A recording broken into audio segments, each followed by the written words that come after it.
What is going on? This is Michael Hacker with the Hacker Outdoors podcast. Today I'm joined by Brian Hacker, where we talk about getting into fly fishing for striped bass and prepping for trout opening day. We hope you enjoy, and without further ado,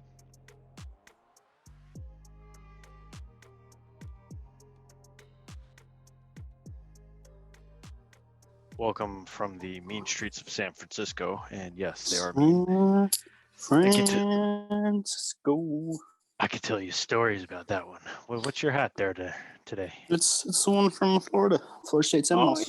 Oh yeah. Yeah. I remember. Yeah, we're gonna do a virtual background today. I felt the need to change it up a little bit. I like it. I mean, there's San Francisco. Let's do this one. How's that feel? I like it. Beautiful. We'll leave it on that one. Actually, this one's probably the nicest in my opinion. A little Aurora Borealis. Aurora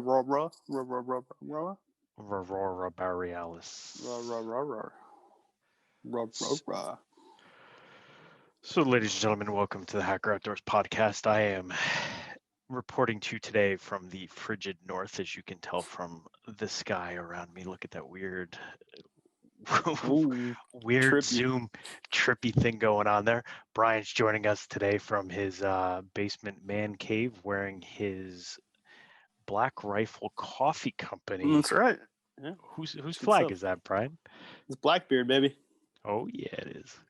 We was talking about Blackbeard, weren't we, last time? Yeah, we were. That's funny. And you got that Florida Seminoles hat that we bought on one of our last bass fishing trips down to Florida. Mm-hmm. I think it was our last, actually. I'm pretty sure. Yeah, we. I don't know why you didn't have a hat. Yeah, I don't know. I think what happened was I left my other Florida State Seminoles hat down there, and we couldn't find it. Chances are Uncle Stevie stole it for golf because I left it in the bedroom. I'm gonna go out on a limb and say that's probably correct. I'm gonna stop this virtual background because it's driving me nuts. I just see parts of my face disappearing. There we go. There was no need for that. I was just playing around with it when you dialed in. So yeah, man. Welcome. I was texting you earlier today. Well, first and foremost, let's talk about the elephant in the room here. Joseph McCormick is not with us today. He is out selling dolls. Yes, you heard that correct. Hopefully he's not mad that I'm busting his chops about that on the podcast, but he is busy right now selling some stuff. So he will not be joining us today. I secretly think it's because he knows we're going to talk about trout fishing, and he hates trout fishing for no reason at all. He hasn't even done it. And he's like, we're going to talk about trout fishing later? No, I'm good. Am I wrong on that, right? That's kind of how it goes. It's definitely why. The actual bass fishermen, they generally don't like trout fishing. The ones who would, I don't know. It just in my experience. Why do you think that is? In my opinion, it's because it's so tedious. The trout are so picky. You're tying flies, you're trying different things, you're adding droppers, you're always working when you're fly fishing, and it's not like you could carry multiple rods. Generally it's walk in, walk out, one rod, so you're changing on the fly, pun intended. When you're bass fishing, when I go bass fishing, I'm always carrying 3 rods with me and 3 different setups. Usually like a Carolina rig, a popper, and like a Rapala or something. If you had to choose, not to completely cut you off, but I'm going to do it anyway. Would you choose to bass fish for the rest of your life or trout fish? If you had to choose one, which would it be? Trout fish. I'd have to agree with you, man. I love bass fishing. Don't get me wrong. Oh yeah. Me personally, I enjoyed time in the woods, and everywhere you would trout fish, you would be in the woods somewhere. And if you want to get bigger trout, guess what? There's places you can go to get bigger trout. Yeah, well, we'll get to the topic of the day, but I was on the New Jersey fishandwildlife.com, New Jersey Fish and Wildlife's official website today, and Mm-hmm. I was looking for regulations across the board, and I happened across they had the 2020, what is this, Skillful Angler Program winners, right? So for those of you who are unaware, New Jersey, and I'm sure other states as well, have what's called a Skillful Angler Program, and basically it's you depending upon the type of fish, there's a catch and release category. So you take a picture, you measure it, you take a picture of it being measured, and then you can enter it to win this kind of award of being a skillful angler. So you can do that across the board for fresh and saltwater. So I was looking for the updated striped bass regulations because the opening season is March 1st for 2021. So we are coming up hot on that date. I was looking at fly setups for that. But anyway, so I was checking this out, and there are some pretty interesting numbers on here, man, for 2020. And let's see, what do you think? Do you think there was anything in particular that would have caught you off guard about size wise that's being caught in the last year? Stripers. For stripers, I think anything in the 30, 35 inch range and over 20 pounds from the beach would be a solid fish.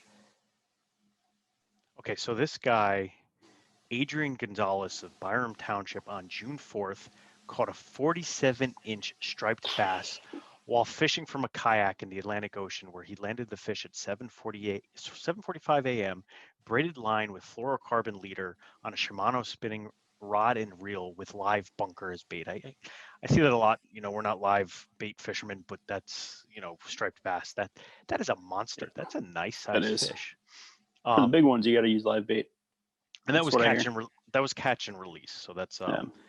the second catch and release for this year was a kingfish saltwater, 13 inches. And then others were fluke, 10 pounds, 14 ounces. Tog was 15 pounds, 13 ounces. And then I just was like, let me work my way up, right? Like as a investigatory fisherman, right? You like to see where other people are catching fish and where the big Mm-hmm. fish are.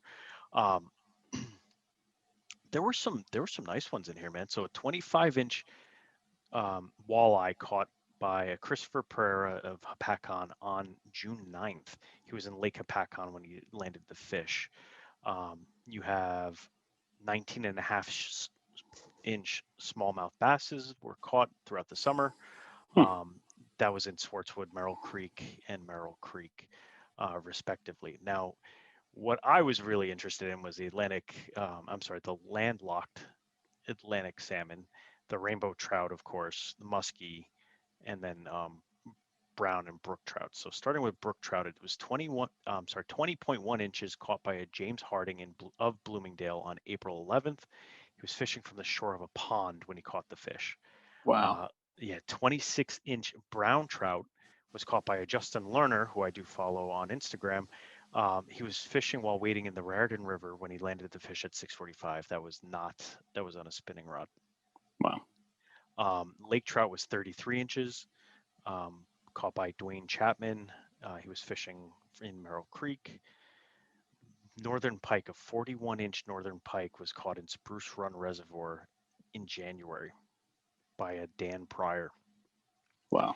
And then we'll wrap it out with this and we'll move on. But a rainbow trout, 23 inches, was caught by a Jack Lopiccolo of Hackettstown in the Musconecton, and 22 and a quarter landlocked Atlantic salmon was caught from Merrill Creek Reservoir. So super Merrill's interesting. Merrill comes up a lot. You're seeing more pros do videos there, and of course they don't call it Yeah. out what it is, but that is a beautiful lake, man. They have a horrible infestation going on up there, those lantern flies. Yeah. When I was up there a couple times this summer and fall, they were just everywhere, man, covering the lake top. And I mean, no fish eat them because they're apparently bitter. Yeah. So they were just Like sink dead, bugs. floating on the water, man. Mm-hmm. Yeah, I don't know. I'm gonna go out on a limb, and we should have, when I took Ryan, my godson, fishing, your nephew, he caught one of the biggest bluegills I think I've ever seen in my entire life, and I should have measured it, and I should have submitted him for the Skillful Angler Award, but Yeah. that thing was a freaking monster. I won't post that on my socials because it does have his face in it, and he's smiling ear to ear, but. Um, what a cool looking fish, man. We've talked about in the past, actually probably in the past year or two, that we should start carrying, scale and measuring tape so we can start measuring and weighing. May as well from here on out. We're always catching fish. It's just a matter of recording it or taking pictures and weighing and measuring. Yeah, I always forget, man. I always I have a small, tiny little tape measure that I bring with me now, and Joe got me something for the canoe so that I can measure them as I bring them in. It's just one of those things when you're catching them and you're trying to get them back in the water as quickly as possible, unharmed and obviously Yeah, unfazed and release well. It's the last thing on my especially mind. especially trout. Especially trout, yeah. I mean, Yeah, no, bass, they're hardy, hardy little bastards, as yeah, are the catfish that I caught. But um, yeah, man, crazy. But they do have, if you go to NJ Fish and Wildlife, you can go on there. They do tell you the minimum size requirements for Skillful Angler Award, and it breaks it down by size, so size and species. So cool. always food for thought if you're interested in that. Um, I This all came about, of course, because we were talking a little bit about opening season, and like I said, striped bass season is coming up. I think one of the goals for this year is to get a fly rod, a saltwater fly rod, and try my hand at that. I know you want to get down there. What are your thoughts on that? Yeah, we've talked for a few years now about fully switching over to just fly when it comes to surf fishing, not surfing, surf fishing, and for bass and everything in it. But we've talked about it a bunch, and I'm sure our listeners will have something to say about it. But I've been thinking about getting like a 9 weight or an 8 weight, and that way I could use it for bass as well in the lakes for muskie and northern pike, Yep. and just swap out reels. But yeah, it's I think this might be the year as well. It'd be fun, I mean, just think about it. How much time do we spend at the beach? Come on, Yeah. always bring a rod and just cast out a handful of flies. Yeah, and I think it's one of those things that I keep going back and forth. I went down to Tight Lines down here in Parsippany, right? And I was talking to a guy I guess the beginning of summer last year, and I was like, I'm looking at a fly rod. I kind of want it to be my step up rod, right? So I have my Tenkara, which is like a 2 weight, and I have my everyday rod, which is a 6 weight. I'm like, I want something that I can use saltwater. I want something that I can use to catch muskies. I've used my 6 weight to catch pike, which is awesome, and I use my 6 weight to catch bass, which is awesome. Yeah, But on windy days, you need a heavier rod. And I said, what do I do? And he recommended a 9 weight. Um, but I don't know, man. Even being down there this fall and fishing with my spinning rod down in on the beach, I mean, it was windy. Like, yeah, I think a 10 weight and flinging, these massive flies is really the only way to go here. And I might be wrong, but I'd rather be overpowered in getting through the wind yeah. than not. I don't know. I would love to hear your thoughts on that one because I know you're trying to say you want to step up, but also not as high as I am for that. But I don't know. We're not trophy hunting, right? Like we're not going for No, monsters, but I'm worried about the wind and I'm worried about the environmentals. yeah. Well, for me, if it's windy, then I'm one of these guys surfing. But it's most fish are caught in the inside trough, right? And when you're surfing, when you're fishing from the beach, when you're surf fishing. So one of the articles I was reading was saying that the people, is one number one complaint. Everyone wants to launch the bait out there and try to catch a fish that's all the way out and reel it all the way in. But the reality of the matter is, especially in New Jersey fishing, is you're fishing jetties, and let's face it, jetties are only out, going out 50 feet into the water, and the fish are sitting inside of that and they're running between the jetties. So I'm not too concerned with it. I don't know. Yeah, well, we talked about it. Yeah, and we've The talked about the even if we get a new surf cast rod, I think we have the same surf fishing rod, like regular rod. What do you call it? Spin cast rod. right. And they're both 9 foot, and they're very heavy rods. And I've thought about jumping up to like a 13-foot surf casting rod. But it's like, do you invest in that, or do you invest in the fly rod? I don't know. I don't think you're going to use a 13-foot casting rod. And we growing up and going up to Rhode Island and fishing from the beach, right? Like we were using squid and whatever else we were throwing out there, right? And you would Whatever's in the toss it, fridge. whatever was in the fridge, and you would toss it out there, and you had your steak, and you put the rod in the steak, and you sat there on the beach and enjoyed your evening, right? Like we were doing night fishing most of the time. And that's great, but quite honestly, that's not the type of fishing we do now, right? Like we're No. more active. We're walking up and down the beach. We're, wading in and out of the water. We're using lures. We're not really using, bait like that. So that's where I think that doing the fly rod, I think a 10 weight is going to tire your arm out pretty quickly, right? I think so that's too. kind of where I'm leaning. I think technically, in my opinion, and I'd hate to prove this and then break my rod, but I'm pretty sure I could catch some of the stripers that I caught this past year on my 6 weight and not have a problem. Of course, stepping up, in the leader category, right? But I would love to do it. I think that this year is the year. The Tight Lines guys had a couple of really nice rods that kind of fit the bill, brand new, not too expensive. Of course, going up in the reel is gonna cost you like anything else, right? And then the line and everything. But I want to do a couple experiments with that this season and see how it turns out. I mean, hopefully you'll be there to join with me, my man. No, absolutely. It's funny. I have set up right behind me my inshore medium heavy spin caster with 15-pound braid on it and a 4-ounce popper for stripers. And I didn't get out again this past fall, but in this spring I'm gonna just use that every time we go. Yeah. I'm not even gonna bring the big rod, I don't think, unless we throw chunks out there or something. No, and I got to replace my reel on the big rod. It broke this past season, so I'm not using that.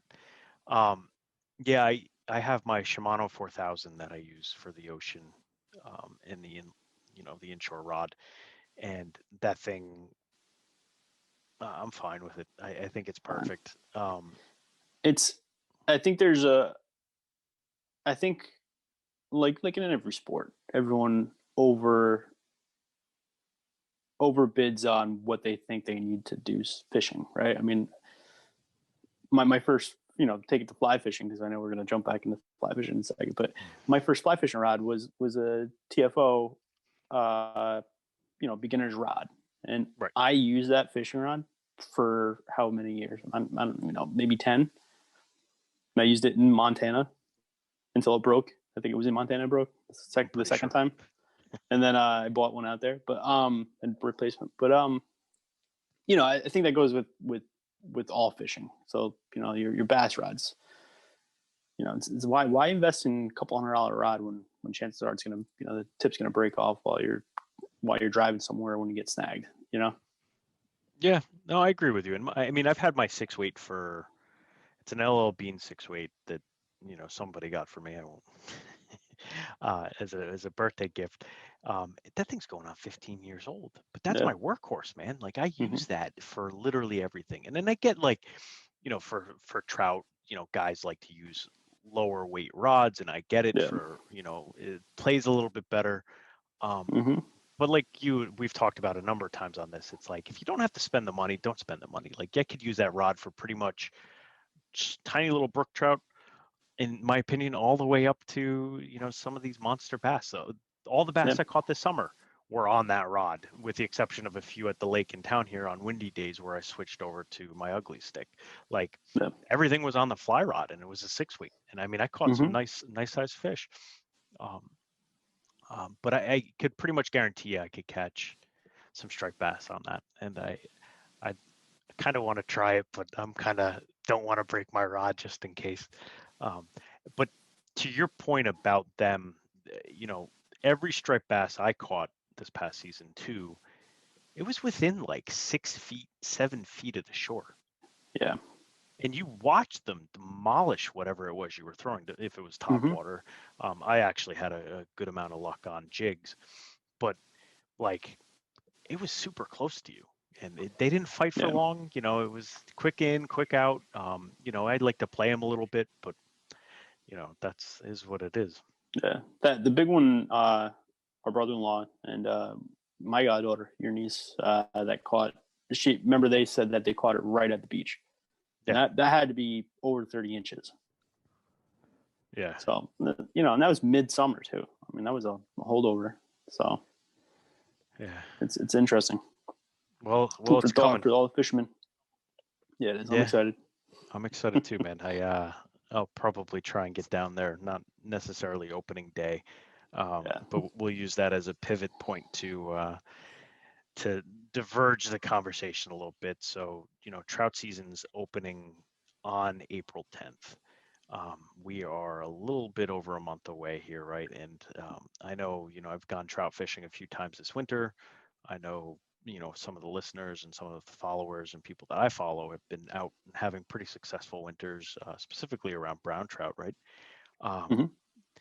but opening day is one of those days that I kind of loathe in some respects. One of the guys that I follow and he follows me back, he was busting my chops a little bit. It was funny. He was like, the picture I posted on Instagram, he's like, what are you trying to say? Like I said, no, it's more of I don't dislike that people are out fishing. I'm not saying that it's because it's 2021 and more people are fishing than ever, right? I've gone up to some rivers this year and saw people that, shoulder to shoulder, mid-season, not even opening week. And I said, no, it's more about, going places where you are exploring, right? Get out there a Mm-hmm. little bit further away from those parking lot areas. Even if you park in those parking lots and just walk, like, I think that picture that I posted today was, it would have been like 4 mile hike Yeah. through the river and through the woods, like to get to that spot. And we were the only ones. And that was opening day of Yeah. 2015. And I mean, the river was iced over a little bit. It was beautiful. Mm-hmm. And then you compare that to the first opening day that we fished, which was pandemonium. Remember that? It was man. I remember there was a guy with the same surf fishing rod that I use, fishing for trout with a stringer hanging from his waist that had probably 10 fish on it, Right. which is another Totally issue. poaching. But Right. yeah, and it was opening day, and this is right at the bridge of one of the biggest fishing spots in New Jersey. We just went because that's what we could find. That's what we knew of at the time. And I still can't believe there's no warden was writing that guy up because it was out of control. But I remember that day we actually ended up walking upriver, not downriver. I saw a lot of guys going downriver. We went upriver, probably I don't know how far it was. It was pretty far, a couple miles, and that's where we got the first fish. Yeah. Yeah. Upriver, First remember? trout. Yeah. I remember. I've got the picture Mm-hmm. somewhere too. Yeah. Yeah. Mind you, I that year before I was still in college, and that's when I first got the fly rod, and I practiced all summer. I think it was all summer long, and then that fall fishing in the Passaic River for smallmouth and for sunfish, while Gene was fishing for what was it, carp. Yeah. And yeah, it was a big deal. I remember I went out and got a new reel because the guys told me not to use the same reel and line for the between the rivers. Yeah. So I bought a new reel and rod, and a new reel and line, and went out and fished that second spot. We're not gonna name drop here, but No, we're not. We're not name dropping, but I will say that I'm pretty sure that's where Mike Iaconelli was fishing in his latest video. I was like, "You son of a bitch, don't do it." We don't need any more people up there. No, we haven't been back to that river. I kind of, it's one of those rivers that I want to explore a little bit more. I hate to, I don't know. There's so much more open river to go to, and that one's just too easily accessible. Out of staters, it's easy access for out of staters too. So yeah. Well, to interject for a second, so you were talking about carp. One of the things that I did see in there is the skilled angler carp was caught at Verona Park pond or lake or whatever like that. Yeah. Hold on. Oh, I gotta find that. Hold on. Where the hell did you go? Did I close it? Anyway, I'll come back to it. So that'd be fun. Yeah, tell me about it, man. Do you ever watch the guy Orvis? What is his name? He did a video where he was catching carp, and he was at some town in Vermont, I think, and there was a little creek running through the town center. Yeah, I did see this. And there was like literally like a restaurant on the river, so all these carp were hanging out right outside the restaurant because people would throw bread and crap like that to them. And he goes to his car. He's like, "I'm gonna record this because I'm gonna catch a carp." And he just took his little, believe it was just a woolly bugger, and he was just like, whoop, threw it right in there. Carp took it and was running. He's like, "I have no way of even landing this fish because I'm 10 feet above the river because it's one of those river walk type areas." And it was pretty just freaking funny, man. I got a kick out of that. That's high on the list for sure. So what are the goals for this year, man, with fishing? I kind of hit on everything that I wanted to talk about.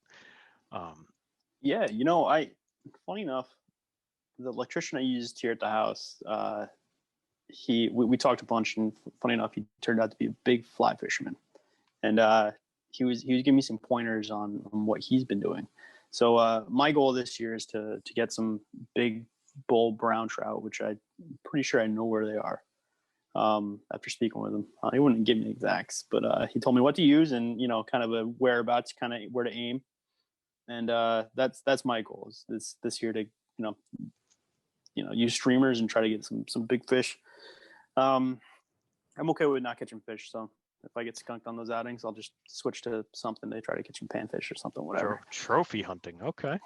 Yeah, I think this year for trout. For stripers, I just catch as many as possible. That's it. I don't care if they're big either. I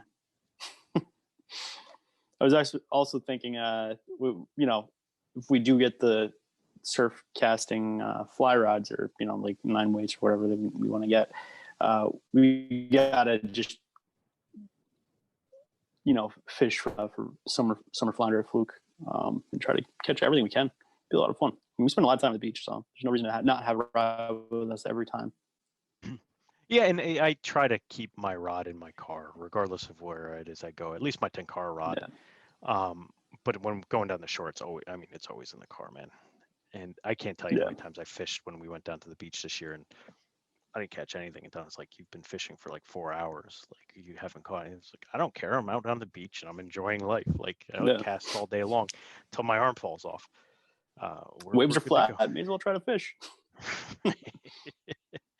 Yeah, I got to go back. I created a spreadsheet for all the fish that I caught based upon all the species in the state of New Jersey to actually tally it up. So 2020, I caught every trout species we have with the exception of the tiger trout, which is not, I wouldn't say a real trout species. It's a hybrid. I caught every bass species. Pretty much every panfish you could possibly imagine, except some of the, I think it was the pumpkin seed I didn't catch. I'm pretty sure it was pumpkin seed I didn't catch, but I didn't catch a muskie. I lost that. I had one and I lost it. I didn't get a landlocked salmon, unfortunately. Walleye didn't happen. But I'm preparing myself for muskie and the rest of them. I think this is, as far as game species go, I was a little bit over half of freshwater. saltwater, only caught 2 species, but I had a hell of a lot of fun doing it. No, So yeah. yeah, you gonna try your big year this year?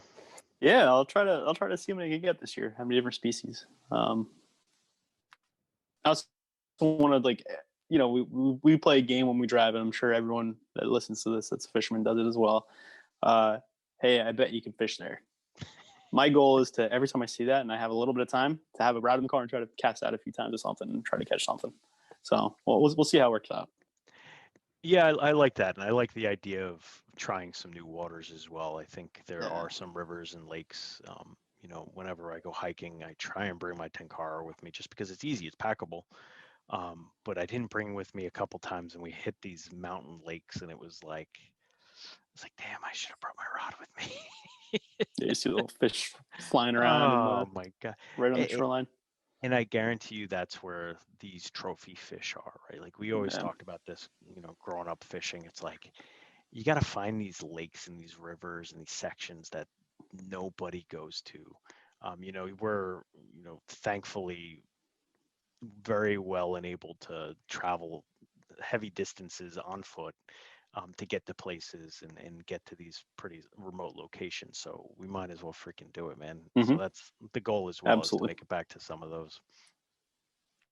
Well, Brian, any plans for the weekend? This weekend, no, not really. That's gonna be a low key work around the house. That's it. Maybe get outside, make a little campfire, and that's it.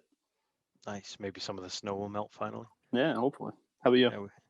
Yeah, doing some tiling, so I am Nice. booked up, unfortunately. Yeah. Adulting is always fun, right? That's for Um, sure. yeah, I gotta go rent a wet saw, which should be fun. We'll see how that's gonna work.